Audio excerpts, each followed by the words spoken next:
नमस्कार मित्रांनो, तर फायनल जे आहे ते आम्ही आता पंढरपूर फाट्यावरती पोहोचलो. तुम्ही बघू शकता इथं जर खाली जो आहे तो बँगलोर मुंबई बँगलोर हायवे लागलेला आहे. त्यानंतर तसं आम्ही आता पंढरपूर फाट्यावरती आहे. तुम्ही आता खाली जाणार आहे. एक 5 ते 10 मिनिटात आम्ही शिरवळमध्ये पोहोचेल. तर तुम्ही बघू शकता अशा प्रकारे आम्ही जे आहे ते पंढरपूर फाट्यावरती आलेलो आहे. थोड्याच वेळात म्हणलं तर आम्ही जे लोकेशनला आहे ते पोहोचणार आहोत. तुम्ही जे आहे ते ब्लॉग जे आहे तो कंटिन्यू करा. फायनली मित्रांनो, अशा प्रकारे आम्ही जे आहे ते शिरवळमध्ये पोहोचणार आहोत थोड्याच वेळात.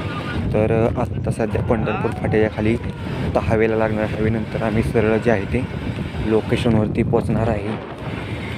तुम्ही जे आहे ते ब्लॉग जे आहे तो कंटिन्यू करा.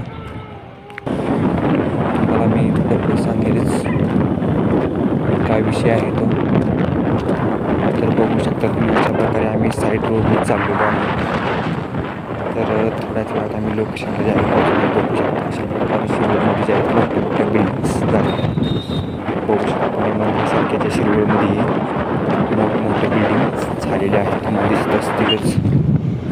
तर अशा तऱ्हेने आम्ही जे आहे ते लोकेशनला पोहोचणार आहोत.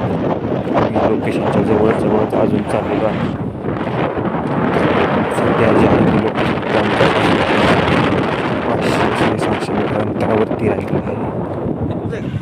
तुम्हाला दिसत असेल, बघू शकता. आम्ही जे आहे ते आत्ता लोकेशन ट्रॅकवरती पोहोचलो आहे. बघू शकता ह्या साईडला आम्हाला जायचं आहे. ह्या साईडला गेलं तर लोकेशन 100 मीटर अंतरावर आलेलं आहे. तर चला मित्रांनो, भेटू.